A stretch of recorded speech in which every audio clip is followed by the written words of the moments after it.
खरं तर नागनाथ अण्णांच्या कुटुंबाचं फार मोठं योगदान महाराष्ट्रातल्या वेगवेगळ्या अन्यायग्रस्त लोकांच्यासाठी आहे. त्यातला मी एक लाभार्थी आहे.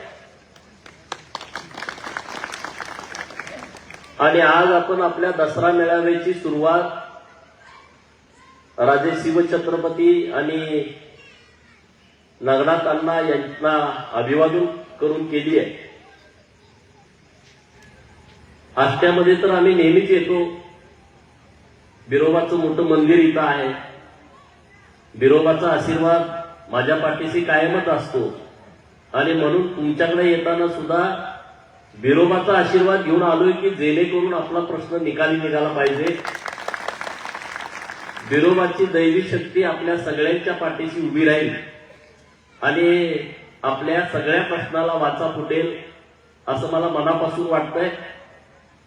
वारणा धरणग्रस्त आणि चांदोलीचे अभयारण्यग्रस्त आणि चांदोली पट्ट्यामध्ये वाघांचा वावर मोठ्या प्रमाणात आहे. आम्ही नेहमी वाचतो, टीव्हीवरती बातमी येते. आणि आज तुम्ही सगळेजण या प्रस्थापित यंत्रणेच्या विरोधामध्ये लढताय म्हणजे तुम्ही त्या वाघापेक्षा कमी आहे असं मला अजिबात वाटत नाही. असे हजारो वाघ, शेकडो वाघिणी या दसरा मेळाव्याला उपस्थित आहे. निश्चितपणे आपण ज्या प्रस्थापितांनी आपल्यावरती आतापर्यंत मोठ्या प्रमाणात अन्याय केला, आपल्या प्रश्नाला न्याय मिळू दिला नाही, त्यांच्यावरती आपण सगळेजण तुटून पडू. मी आज या दसरा मेळाव्यामध्ये आपल्यामध्ये सामील होतोय. आपल्यामध्ये सामील होण्याचं कारण पण तसं आहे. इथं काही जण धरणग्रस्त आहेत, इथं काही जण अभयारण्यग्रस्त आहेत आणि मी ज्या भागातून येतो तो भाग धोरणग्रस्त आहे. कारण तुमच्या जमिनी गेल्या, तिथं धरणं बांधली, तुमचे प्रश्न 70 वर्षात मिटले नाहीत. ज्यांची रानं अभयारण्यामध्ये गेली त्यांचे अजून प्रश्न मिटले नाहीत. आणि ज्या दुष्काळी तालुक्यांच्यासाठी धरणं बांधली त्या तालुक्यामध्ये सगळ्या ठिकाणी पाणी जाणं गरजेचं होतं, पाटानं पाणी जाणे गरजेचं होतं. त्या सगळ्या भागांपर्यंत पाणी गेलं नाही. म्हणजे प्रस्थापितांचा जे माध्यमातून जो अन्याय झाला, असे सगळे आम्ही धोरणग्रस्त लोक आहोत. आणि म्हणून तुमचं जे दुःख आहे तेच आमचं दुःख आहे. आणि म्हणून इथून पुढे आपण सगळे एकमेकाच्या हातात हात घालून आपण इथून पुढे जाऊ आणि आपल्या प्रश्नाची सोडवणूक करून घेऊ, हे सांगण्यासाठी मी आज तुमच्या इकडे आलो. डॉक्टर बाबासाहेब आंबेडकर साहेबांनी महाडच्या 14 तळ्यावरती एक आंदोलन केलं होतं आणि तो सत्याग्रह खूप गाजला त्या काळामध्ये. तो सत्याग्रह काय होता की अस्पृश्यांना पाणवठे खुले केले नव्हते. आणि त्या काळामध्ये बाबासाहेबांनी ही चळवळ हातामध्ये घेतली आणि अखंड देशातल्या अस्पृश्य लोकांना हे सगळे पाणवठे खुले करून दिले. आणि तोच प्रकार आता सरकार आल्याच्या नंतर दुष्काळी भागातल्या लोकांना पाणी देणं गरजेचं होतं, परंतु प्रस्थापितांनी भौगोलिक अस्पृश्यता निर्माण केली आणि ती अस्पृश्यता दूर करण्याचं फार मोठं काम डॉक्टर नागनाथ अण्णा नाईकवडी यांनी केलं. आणि म्हणून त्या काळामध्ये डॉक्टर बाबासाहेब आंबेडकर साहेबांनी जे काम केलं ते काम स्वातंत्र्यानंतर, महाराष्ट्राच्या निर्मितीनंतर दुष्काळी पट्ट्यातल्या तालुक्यांना पाणी देण्यासाठी हे नागनाथ अण्णांनी फार मोठं काम केलं. मी शाळेला असताना त्यांची चळवळ बघितली. आम्ही नागनाथ अण्णा यायचं म्हटलं तर शाळेतली पोरं दिवसभर गावातनं फिरायची की आज संध्याकाळी अण्णा येणार आहेत म्हणून. तेव्हा आम्ही 3री 4थीला होतो. 90, 91, 92 ही चळवळ मोठ्या प्रमाणात 13 तालुक्यामध्ये सुरू झाली. त्यामध्ये मान खटाव असेल, त्यामध्ये कोरेगावचा काही भाग असेल, कडेगाव असेल, खानापूर, आटपाडी, सांगोला, मंगळवेढा असेल, जत, कवठेमंकाळ, मिरजचा पूर्व भाग, तासगाव असेल, 13 दुष्काळी तालुक्यांच्यासाठी अण्णा काम करायचे. आणि तेव्हा लोकांना वाटायचं नाही, अरे असं कसं पाणी येईल, कृष्णा नदीचं पाणी मध्ये 1-2 डोंगर आडवे आणि त्यातलं पाणी कसं येईल, अशी लोक बोलायची. परंतु अण्णांनी इतका मोठा संघर्ष केला, इतक्या मोठ्या पाणी परिषदा घेतल्या. व्यासपीठावरचा फोटो आहे तो सुद्धा आटपाडीच्याच पाणी परिषदेचा फोटो आहे. कारण आटपाडीला मला वाटतं 24 जुलैला दरवर्षी ही पाणी परिषद व्हायची आणि लाखोच्या संख्येनं लोक त्या कार्यक्रमाला यायचे. आणि आज तिथं प्रत्येक तालुक्या गणित टेंबू योजनेचे जनक झाले. पण याचं सगळं श्रेय 100% श्रेय हे फक्त आणि फक्त नागनाथ अण्णा नाईकवडी यांना जातं. आता राजकारणामध्ये अनेक लोक उठतात, प्रत्येक तालुक्याला का एक टेंबूला जनक झालाय, प्रत्येक तालुक्याला का एक मैशाला जनक झालाय, ते त्यांच्या पद्धतीनं होत राहतात. पण याचं सगळं श्रेय हे नागनाथ अण्णांना जातं. कारण त्यांनी संकल्पना मांडली. अशी संकल्पना कुणीच मांडली नव्हती. नुसती संकल्पना मांडून ते राहिले नाही, ती संकल्पना सत्यात आणण्यासाठी त्यांनी अहोरात्र काम केलं. या हुतात्मा कारखान्याचं सगळी ताकद हे दुष्काळी तालुक्यातल्या लोकांच्या पाठीमागं त्यांनी उभा केली. आणि म्हणून मला आज आनंद झाला. गौरव भाऊनी जेव्हा मला फोन केला की मागं पण एकदा त्यांनी मला बोलावलं होतं, पण मला यायला जमलं नाही. इस्लामपूरमध्ये मोठं आंदोलन सुरू होतं, मोर्चा होता, त्या दिवशी मला येता आलं नाही. पण 4-5 दिवसापूर्वी त्यांचा फोन आला की असा कार्यक्रम आहे, त्या कार्यक्रमाला तुम्ही आलं पाहिजे. तर मला खरंच या सगळ्या गोष्टी मला पण समजून घ्यायच्या होत्या. आणि या सगळ्या प्रक्रियेमध्ये तुमच्यावरती जितका अन्याय झाला तेवढा अन्याय कुणावरच झाला नाही. कारण इतकी वर्ष गेली या सगळ्या प्रक्रियेमध्ये. अरे आमच्या जमिनी गेल्या, आमची घरं गेली, आमची कुलदैवत होती, आमची ग्रामदैवत होती, आमच्या आजोबाची समाधी तिथं होती, आमच्या आईची समाधी तिथं होती.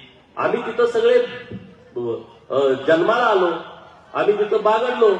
तिथल्या मातीत त्यांना विचारलं की काय नेमकी परिस्थिती आहे.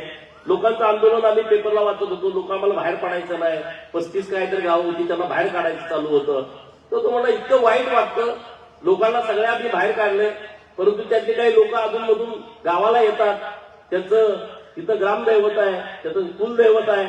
लोक येतात, दर्शन घेतात, घरं आहेत, काही घरं पाडलेत, तिथं दिवस बसतात, रडत बसतात दिवस. त्यांना तिथून हलू वाटत नाही. आणि मग शेतात जातात, इकडे जातात, सगळं बघतात, त्यांच्याशी बोलतात, दिवसभर ती लोक आंबरडा फोडतात. असं ते सगळं वास्तव सांगत होता. अरे आपण ज्या गावात जन्माला आलो त्या गावाला सोडून जायला नको वाटतं. आपण कुठं जरी महाराष्ट्रात फिरलो तर आपण 4-8 दिवसानं 15 दिवसानं आपण गावाला जातो, घरी जातो. अरे परंतु तुम्ही सगळ्या लोकांनी या दुष्काळी पट्ट्याचं नंदनवन व्हावं म्हणून तुम्ही सगळ्यांनी स्वतःच्या सगळ्या संसाराचा त्याग केला. परंतु गेल्या अनेक वर्षांपासून आपला प्रश्न निघाला नाही. हे अत्यंत दुर्दैवी आहे. मी तुम्हाला विश्वासानं सांगतो, माझ्याकडे काही विषय आता आले की सांगली जिल्ह्यामध्ये 2000-2500 एकर जमीन वाटप अजून शिल्लक आहे आणि त्याच्यावरती काही काम चुकार अधिकारी व्यवस्थितपणे लक्ष देत नाही, चुकीची कामं पहिल्यांदा करतात आणि आमची कामं मागे ठेवतात. मी तुम्हाला विश्वासानं सांगतो की येत्या काही दिवसामध्ये आपण कलेक्टर साहेबांच्याकडे आपल्या सांगली जिल्ह्यातल्या लोकांची बैठक लावू आणि त्या अधिकाऱ्यांच्या मानगुटीवरती बसू. काय त्याच्या बापाची देत नाही, आमची जमीन आहे, आमच्या हक्काची जमीन आहे, तो प्रश्न आपण निकाली काढून घेऊ. गौरव भाऊ तर सातत्यानं तिथं प्रयत्न करतायत. तर गौरव भाऊंच्या पाठीशी आम्ही ठामपणे उभं राहू आणि त्यांच्या पाठीमागं जी काही ताकद उभा करावी लागते ती सगळी ताकद आम्ही उभा करू आणि तुमच्या सगळ्या प्रश्नांची सोडवणूक करण्याचा आम्ही प्रामाणिकपणे प्रयत्न करू. त्यामध्ये आमचा काही वैयक्तिक हेतू नाही आहे, निश्चितपणे आपण प्रयत्न करू. इथं काय हप्त्यामध्ये 1.25 एकर जमीन आहे जी रयत संस्थेनं ताब्यात घेतली आहे. सरकारनं त्याच्यावरती निर्णय केलाय आणि ती जमीन प्रकल्पग्रस्तांना देण्याच्या बाबतीमध्ये सरकारचं धोरण आहे. परंतु त्यामध्ये काही लोक हस्तक्षेप करून ती जमीन तुम्हाला मिळवून देत नाहीत. असे अनेक विषय आहेत. हे सगळे विषय मार्गी लावण्यासाठी आपण सगळेजण एकमेकाच्या हातात हात घालून राहू. आता हिवाळी अधिवेशन आहे 7 डिसेंबरला. मी सगळा विषय समजून घेतो. मी पाटील साहेबांचं भाषण मन लावून ऐकलं. कुदळे साहेबांनी काही विषय खूप महत्वाचे मांडले, गौरव भाऊनी काही विषय मांडले, आपल्या वैभव दादांनी विषय मांडले, अनेक नवीन विषय पुढे येत आहेत. तर मी तुम्हाला विश्वासानं सांगतो, हा काय नुसता सांगली आणि कोल्हापूर जिल्ह्यातला प्रश्न नाही, अनेक जिल्ह्यातल्या प्रकल्पग्रस्तांचा हा प्रश्न आहे. मी मागच्या महिन्यात हिंगोलीला गेलो होतो. हिंगोलीमध्ये 3 धरणं झाली. त्या धरणातल्या लोकांचे पण अजून असेच प्रश्न पडून आहेत. त्यांची सुद्धा हीच अवस्था आहे. आणि त्यामुळं आपण या सगळ्या विषयावरती ताकदीनं आवाज उठवू. याच्याबद्दलचं धोरण सरकारचं चुकीचं आहे. अरे एका भावाला तुम्ही अख्त्यात देता, दुसऱ्या भावाला तुम्ही विट्यात देता, तिसऱ्या भावाला तुम्ही साताऱ्यात देता, चौथ्या भावाला तुम्ही ठाण्यात देता. ही कुठली पद्धत आहे? अरे आम्ही सगळे हिंदू संस्कृतीत राहणारी लोक आहोत. आम्हाला सगळ्या परंपरा आहेत, आमच्या चाली आहेत, आमच्या रीती आहेत, आमचं सगळं आहे ना. आमची यात्रा भरते, आमच्या देवाचे कार्यक्रम आहेत, आमच्या सवासण्याचा कार्यक्रम आहे, आमच्या लग्नाचा कार्यक्रम आहे, आमच्या पूजेचा कार्यक्रम आहे, ग्रामदैवताचे वेगवेगळे कार्यक्रम आहेत. अरे काय प्रकार आहे? म्हणजे तुम्ही भावाभावामध्ये भाव ठेवत नाही. हे सगळं जर प्रकार चालू आहेत, हे कुठंतरी थांबलं पाहिजे. आणि सगळ्या धरणग्रस्तांच्या बाबतीमध्ये एकदा सरकारनं धोरण 1-2 महिन्याचा वेळ, 3 महिन्याचा वेळ, हे सगळ्यांचे प्रश्न आम्ही निकाली काढू, असं काहीतरी ठरलं पाहिजे ना. आणि त्यासाठी ताकदीनं आम्ही सरकारच्या पाठीमागे लावू. माननीय मुख्यमंत्री महोदयांची गौरव भाऊ मी स्वतः जाऊन येत्या 2-4 दिवसामध्ये त्यांची वेळ घेऊन त्यांना जाऊन भेटू. त्यांच्याकडे विशेष बैठक लावण्यासाठीचा प्रयत्न करू. नुसता प्रयत्न करणार नाही तर आपण बैठक लावून घेऊ. तुम्ही त्याबद्दल चिंता करू नका. सभागृहात तर मी हा विषय घेतो, तुम्ही चिंता करू नका. जे काही आपले सगळे प्रश्न आहेत ते सगळे प्रश्नांची चर्चा ही विधान परिषदेमध्ये आपण डिसेंबरच्या अधिवेशनामध्ये घडवून आणू. तुमच्याकडे जी माहिती आहे ती तुम्ही मला द्या. त्याच्यावरती मी डिटेलपणे, मला इतका अभ्यास नाही या सगळ्या विषयाचा, पण मी एखाद्या विषयामध्ये गेलो तर निश्चितपणे मन लावून खोलवर त्याचा अभ्यास करेल आणि निश्चितपणे त्या सगळ्या प्रक्रियेला न्याय देण्यासाठीचा प्रयत्न करेल. त्याच्याबद्दल तुम्ही तुमच्या मनामध्ये कुठलीही चिंता बाळगू नका. आज तुम्ही दसरा मेळावा घेण्याची संकल्पना राबवली. खरं तर मी त्यांचं अभिनंदन करेन की जे गौरव भाऊंच्याकडे गेले आणि आम्हाला दसरा मेळावा घ्यायचा आहे. ठीक आहे, लाखोची संख्या पाहिजे, असं काही नाही. आम्ही मुठभर जरी लोक असलो तर आम्ही प्रस्थापिताच्या छतावरती नाचू शकतो. ही ताकद आमच्यामध्ये आहे. आणि म्हणून दसरा मेळावा कशासाठी आहे? दसरा मेळाव्याला सीमोल्लंघन होतं. ज्या काही व्यवस्थेने आमच्यावरती मर्यादा टाकून दिले आणि त्या मर्यादेमध्येच तुम्ही जगायचं असं त्यांनी सांगितलंय. तुमचं तुम्ही सगळं आयुष्य त्यामध्ये घालवायचं. तुम्ही त्यामध्ये जगा, त्यामध्ये मारा, त्याच्या बाहेर जाऊ नका. आज आम्ही दसरा मेळावा यासाठी घेतलाय की या प्रस्थापित व्यवस्थेने ज्या मर्यादा आम्हाला घालून दिलेल्या आहेत त्या सगळ्या मर्यादा आम्ही आज तोडून टाकतोय. आम्ही आमच्या इच्छेप्रमाणे आमचे हक्क अधिकार मिळवण्यासाठी आम्ही ताकदीनं बाहेर पडू. आणि आमचं आंदोलन कशासाठी आहे? हे आमचं आंदोलन हे संपत्तीवरती हक्क आणि अधिकार सांगणार आहे. कारण आमची संपत्ती गेलेली आहे या सगळ्या विषयामध्ये. ते काही तुम्ही उपकार करत नाही. कुठलं सरकार, कुठला कलेक्टर आमच्यावरती उपकार करत नाही. हे आमचं साधन संपत्तीवरती हक्क आणि अधिकार करणारं हे आंदोलन आहे. या आंदोलनामध्ये आम्ही 1,00,000% पुढे जाऊ. आमचा जो हक्क गेल्या अनेक वर्षापासून हिरावलाय तो हक्क हिरावण्यासाठी आम्ही जीवाची बाजी लावू. वाटतं ते करायची तयारी आमची या धरणग्रस्तांची आहे, या अरण्यग्रस्तांची आहे. आणि मी तुम्हाला विश्वासानं सांगतो, एक पाऊल तुमच्या पुढा तुमच्यासाठी जेलमध्ये जायचं लागलं तर हा गोपीचंद पहिला जेलमध्ये जाईल. चिंता करू नका. परंतु इथून पुढच्या काळामध्ये धरणग्रस्तांच्या बाबतीमध्ये जर कोणी राजकारण करण्याचा प्रयत्न करेल त्याची गाठ या सगळ्या धरणग्रस्त भागांची आहे. तुम्ही घाबरू नका. गौरव भाऊनी तुम्हाला सांगितलंय की आपल्याला तुम्हाला घाबरायचं कारण नाही. अरे या लोकांनी या सगळ्या गोष्टीचं नुसतं राजकारण केलं. या आता जिल्ह्यात 2-2.5 हजार एकर जमिनीचा विषय आहे. आता वैभव दादा इथं आहेत, त्यांना राग येईल. आता जयंत पाटील 2.5 वर्ष पालकमंत्री होते. का हो नाही? किती बैठका झाल्या तुमच्या? झाल्या का? एका आदेशात ते काम होऊ शकतं, एका आदेशामध्ये. अरे काय त्या अधिकाऱ्याची अवकाश आहे की जो विरोधात जाऊ शकतो? पण जयंत पाटलाची मानसिकता पाहिजे ना तुमचे प्रश्न मिटवायचे. तुम्ही मला मी टीका करतोय म्हणून माग नाही. अरे तुम्ही इथले पालकमंत्री आहे, तुम्ही या मतदारसंघाचे आमदार आहे, राज्यभर तुम्ही फिरता तर आम्ही सगळ्या प्रश्नाची सोडवणूक करतो. जर तुम्ही राज्यभर फिरता सोडवणूक करतो तर ही लोक काय इथं बसलेत गेल्या 40 वर्षांपासून? या संघटनेला 40 वर्ष पूर्ण झाली. माझा जन्म आहे 1982चा, म्हणजे माझा जन्म ही संघटना बरोबर झाली. 40 वर्षामध्ये लोकांचे प्रश्न मिटले नाहीत. तुम्ही कसं काय नेतृत्व करू शकता? तुम्ही कसं काय राजकारण करू शकता? अरे या मायमाऊलींच्या डोळ्यामध्ये पाणी आहे, या माझ्या तरुण मित्रांच्या डोळ्यामध्ये पाणी आहे. प्रकल्पग्रस्ताचा ढाकळा घेऊन दारोदार फिरतायत की आम्हाला नोकरी द्या.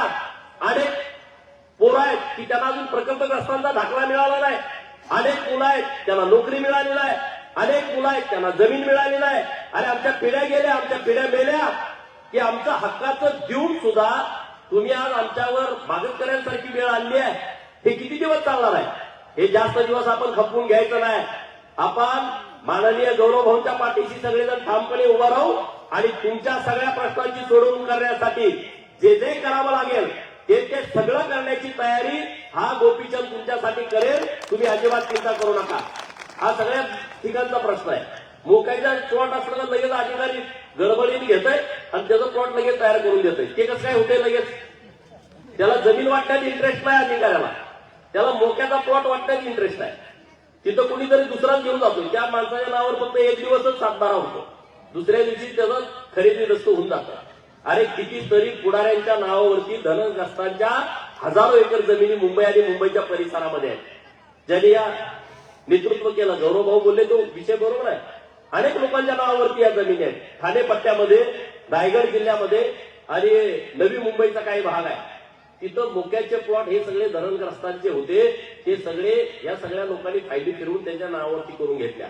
एकमेव माणूस तुम्हाला अण्णांच्या कुटुंबातले घर मिळालं की त्यांचा वैयक्तिक कुठला स्वार्थ नाही, वैयक्तिक काय नाही, त्यांना गरज नाही. कारण आम्ही डोळ्यांनी बघितलं. अरे सहकाराचं उग्र स्वरूप आपण सगळ्यांनी बघितलं पश्चिम महाराष्ट्रामध्ये. सहकारामध्ये कशा पद्धतीनं काम केलं जातं. परंतु नागनाथ अण्णांचं एकच वेळ सहकार आहे की ज्यांनी गोरगरिबांच्या चुल्या पेटणी केल्या, त्या सगळ्या लोकांना न्याय दिला. हुतात्मा कारखान्याचा कितीतरी वर्ष दर हा इतर कारखान्यापेक्षा जास्ती असायचा. आपण सगळ्यांनी बघितलंय, अनुभवलंय सगळ्या लोकांनी. हे इतकं चांगलं नेतृत्व आपल्या पाठीमागे ठामपणे उभं राहिलं. त्यामुळे तुम्ही चिंता करू नका.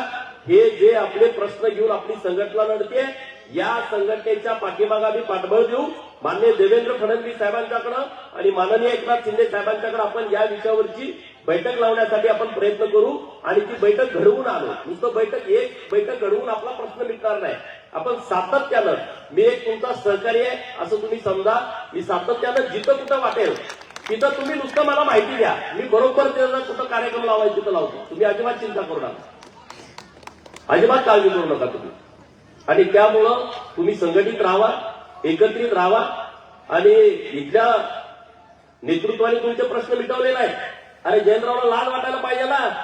कितीतरी वसाहती आहेत, का नाही तुम्ही यांच्या तुम्ही पण आता निर्णय तुम्ही घ्यायला पाहिजे. नाही तर अहो देवेंद्र फडणवीस साहेबांनी तुमचं इतकं काम मोठं जिल्ह्यात कुणाचंच केलं नव्हतं. ही गोष्ट बरोबर आहे का? ती काय सांगा. ते मुख्यमंत्री असताना आष्ट्याला अप्पर तहसीलदार दिलं, हे फक्त वैभव रावांच्यासाठी दिलं होतं. जयंतरावचे काम नाही, ते करू शकत नाही. आता ते ह्या दारात त्या दारात फिरतंय, त्याच्या अगोदर तुम्ही निर्णय घ्या, नाहीतर तुम्ही त्याच्या मागे तुम्हाला फिरायला लागेल. म्हणजे गौरव भाऊंच्या बरोबर राहावा, निशिकांत दादा आहे त्यांच्या बरोबर राहावा, तुम्ही निर्णय घेऊन टाका. परत त्याचा निर्णय झाल्यावर परत तुमची वरात मागणं निघायची त्यांच्या. आणि तुम्हाला एक चांगलं वजन आहे, कारण एवढं मोठं काम जिल्ह्यात कुणाच झालं नव्हतं. बरोबर ना सांग. बाकीची कामं झाली असतील इकडं तिकडं, पण आष्ट्याला अप्पर तहसीलदार देणं हा फार मोठा निर्णय होता. ते राष्ट्रवादीचे असताना पण प्रयत्न खूप करत होते, पण तेव्हा झालं नव्हतं. पण तुम्ही कधी गेला, काय झालं आम्हाला कळलंच नाही. कशासाठी गेला, काय जाऊ द्या, तो माझा विषय नाही. परंतु तुम्ही लवकर निर्णय करा, नाहीतर काही उपयोग होणार नाही. त्यांचा आता सगळा बाजा वाजलेला आहे, काही उपयोग होणार नाही त्याचा. त्यामुळे इथं आमची चळवळीची पोरं पूर्ण ताकदीनं, अमोलदादा आहेत, पलीकडं कुदळे साहेब आहेत, आणि व्यासपीठावरची मंडळी आहेत, ही सगळी ताकदीनं तुमच्याबरोबर ठामपणे उभा राहत आहेत.